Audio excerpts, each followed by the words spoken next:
Greetings everyone, Nairman here.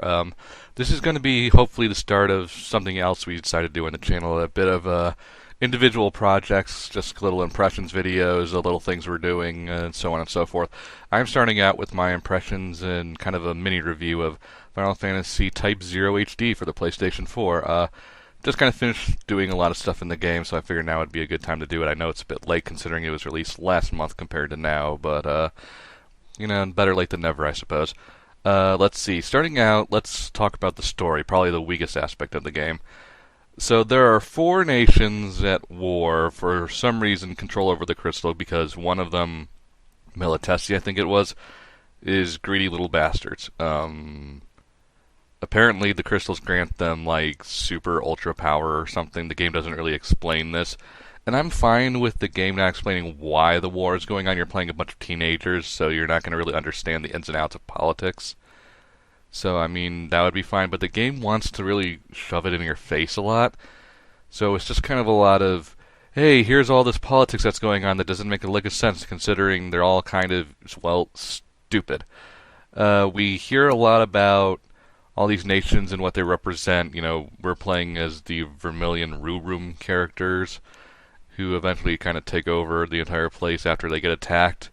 There's this Concordia place that has to deal with the dragons and Militesi and these Black Turtles nation that doesn't have anything to do with anything, considering they never show up. They just kind of get taken over off screen. So the plot is just kind of a weird mess of nothing. That wouldn't be so bad if the characters at least were entertaining, which they're not, considering there's so many playable characters, you kind of wind up having a whole bunch of just nothing. Like, none of the characters really experience any growth. None of them really experience any real hardships. They're all just kind of there. We're playing as Class 0, part of a cadet group that are like the super badasses of the cadets. We don't really find out why, they just kind of are. At least not until the very end anyway, which I won't spoil it for you. So apparently we're this bunch of super badass cadets, and the game kind of just says, okay, here's their one defining character trait. Like, one of them speaks a lot of yo's and is angry a lot. Another of the girls is kind of really preppy and bubbly all the time, and that's just kind of the problem with it. The plot's kind of a mess, and the characters aren't terribly interesting. Now, they do get two Class 0 cadets to join them after a while, and that's kind of where the plot wants to focus on a little bit. But the problem is they're kind of idiots too. Like, one falls for a very obvious, well, Class 0 recruited your brother, and therefore they killed your brother. It's not like the war killed him or anything. And he falls for that, and it's just kind of like, oh, we're really doing this? So I would have to say that's probably the weakest aspect, getting that out of the way. Moving on to more aspects of the game, I generally enjoyed it. It's a bit kind of grindy and repetitive, but I did generally enjoy it. There's a lot of nice environments. There's a lot of just kind of fun and variety you can have with the game if you really want to. The problem with me was that there were a bunch of characters I didn't like. Like, there's this dude with the katana, which I felt would have been fine, but he moves ridiculously slow. There's a girl with a club who hits like a truck, but her swings are so ridiculously slow it's not even fun to use. So there are some I like to use. I mostly stick with Ace. The game was clearly designed around him with his playing card sort of thing. He's the one who's kind of on the cover and doing all the stuff in promotional materials. And he's the only one that comes close to actual character development, even though it's just kind of, he's the, kind of de facto leader. So, ultimately, it plays more like a beat-em-up than a traditional Final Fantasy game. You have your attacks, you have your magic, and you can change your attacks slightly based on how you equip them with their abilities and how you tilt the analog stick while you're attacking, and so on and so forth. There's a decent amount of variety with all the extra characters depending on how you want to play, although you'll probably be sticking to the 4 or 5 that you actually like versus trying to level everyone up, because there's just way too many characters to spend time grinding out in the open field about everything. Speaking of the overworld, that's actually back now. It's not a long linear hallway. You actually do have an overworld. You can find caves and explore them and stuff. So that's pretty interesting. You also have chocobos back. Speaking of the chocobos really quick, I don't know what the hell they're supposed to do in this game. You can breed them and get like warrior chocobos and ninja chocobos and all this stuff, but I don't know what their purpose is. The game doesn't really explain that, and I've never found any use for chocobos other than just wandering around on the overworld, not having to run into random battles. Which, yes, random battles are back too, because you can grind in this game, which you pretty much need to in order to actually accomplish some of these side quests that you're told to do. That's one other problem I have with the game. A lot of the side quests and non-major story important things are very kind of out of your league in your first playthrough. I used a kind of an exploit with the calendar because there's a way you can kind of set your characters in stasis when the game's off, so they can train while the game is off. But that goes by your end game, by the calendar. By the system clock, and you can basically manipulate that so they get tons of XP and level ups. So I did that in order to actually be able to play some of these things. Basically, what happens is there's expert trials and a whole bunch of side missions you can get in towns that basically say, oh, do this mission or do this thing, but it's way out of your league right now. So it's basically kind of locking out at least a good chunk of the game because you're not leveled up enough to really handle it, which I feel is really bad game design. If that were a bit more balanced, I would say it's a much better game than it probably is. Thankfully, we have that exploit to basically say, okay, here you go. Here's a whole bunch of easy ways to level up, so you can actually play the game, which is what I did. But basically, there's a lot of things to do if you really want to. There's a lot of side quests. There's a lot of grinding spots. There's a lot of little things you can do within the world, which is a nice little touch, I agree. Here's this one little problem, though. It kind of feels like Sonic 06 with the towns, though. You have the one place in the town, and then there's just kind of static people just standing around, kind of not doing much. I bring up Sonic 06 because it's a PSP game. It kind of looks like an early PS3 game. Now, that's not exactly a bad thing, considering it's basically running on a PSP's game engine and graphical looks. So the game looks just fine, don't get me wrong on that. It just kind of feels Sonic 06-y in a weird kind of meta way. Let's see, let's go over the kind of the gameplay missions. Basically, what you're doing is, when you're in a mission, you can bring up a map that shows a whole bunch of square grid rooms. Now the rooms aren't exactly square, but they're close enough. Basically, there are flashing dots on the screen that you have to go to, or you get updates from your Moogle that says, do such and such during the mission, and it'll get updated after you do that. Basically, what you're doing is just kind of running around killing things or securing points and so on and so forth. Now, it's not too bad. The problem is that if you decide to marathon the game, like in some instances I did, that gets kind of repetitive quick. This is more of a once-in-a-while sort of game. This is obviously meant for a handheld system where you won't be playing it in super long spurts compared to a console game. So be warned going into it that way, that if you're going into this game, be aware that you'll probably want to turn it off every once in a while. Or at least do something else besides the main missions going into long play sessions. So just a little bit of a forewarning from going into that. But there's usually a boss at the end of each one. There's usually plenty of mooks to kill, Phantoma to grind.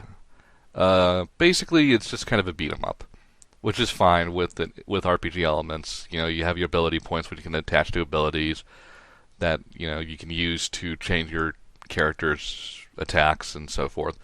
So it's a bit interesting, but there are some things I just didn't use. Like during promotional materials, it used a lot of the Eidolons or summons to say, oh, you can sacrifice your character and basically wipe the floor with these huge, powerful Eidolons. I never used them. I never liked using them because you don't get any XP for doing them. And basically, if you use them, they're done with after a while, and you've lost that character for the rest of the mission.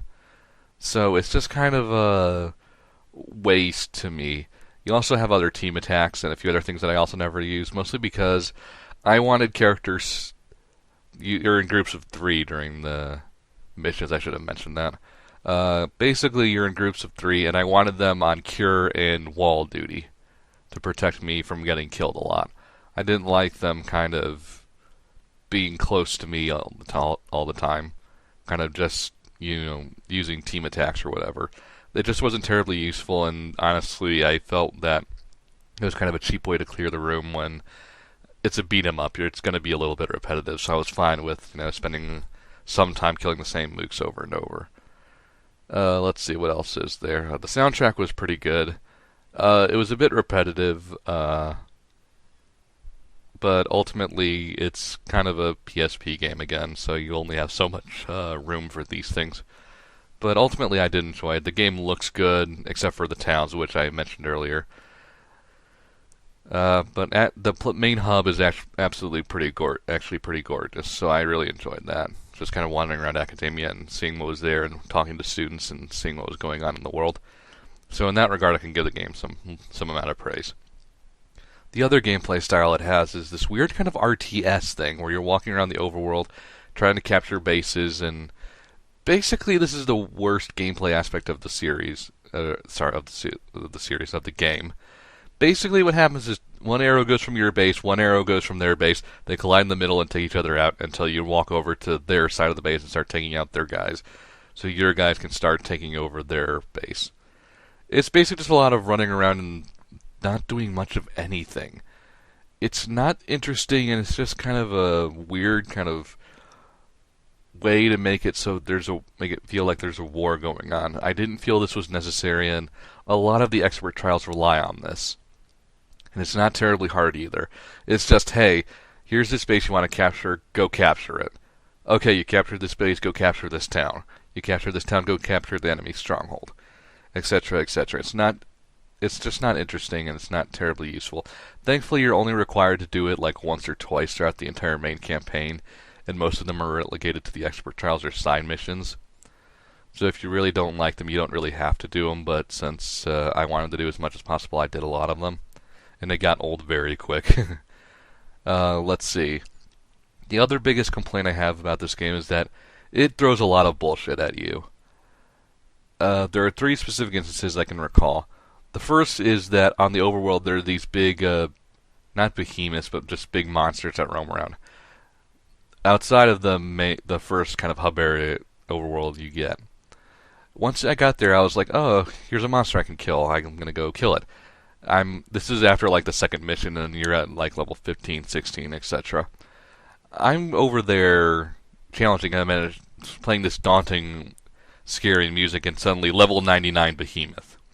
And it's like, what the fuck? Wipes the floor with you, restart. And these guys are all over the fucking place. And they're faster than you, so you pretty much always have to be riding your chocobo if you're exploring.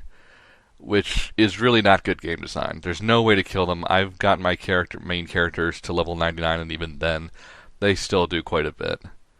So, yeah, that's kind of a bullshit thing there, game. Just this massive wall you'll never be able to overcome until you basically grind or use the exploit to challenge the game in a way that says, here's this thing you can't beat. Have fun. The others are that the game sometimes doesn't tell you what to do. Like in a mission, I was at this boss. It was during like the big battle with Concordia. Here's this big 3-headed dragon thing from a l'Cie. Yes, l'Cies are back.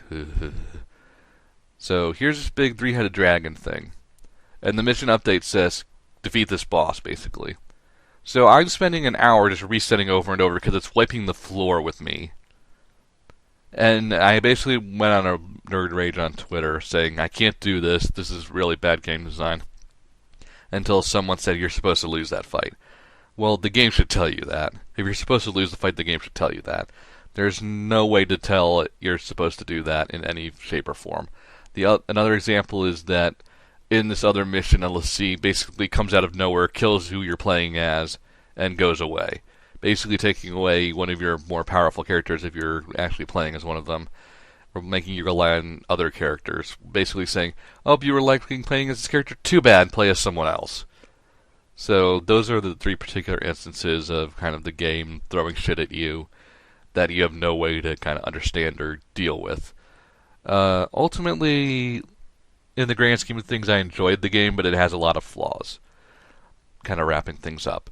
It's a neat little idea. The director said he'd be interested in making a Type 1, which I would be too if they could fix all the flaws. I mean, it's the first of a series, so I'm willing to cut it some slack on some things, especially since it's a PSP game inherently. So ultimately, I enjoyed the game. It's not bad. It's just not terribly good either.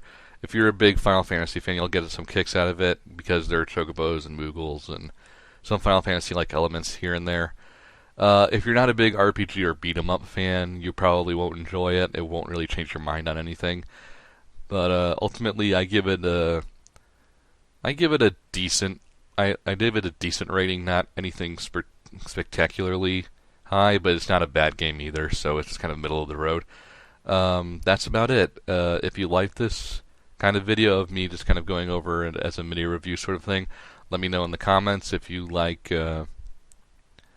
If you want me to do more, just let me know, and please subscribe. And if you want to hear more about what my thoughts on gaming things are coming up, head over to my friend Kane's channel, The Red Gambit. I'll post the link in the description. Basically, we do a podcast every week about recent gaming news, so if you want to know more about what I think about things as they come, just go over there and check it out. Thanks, and have a great day.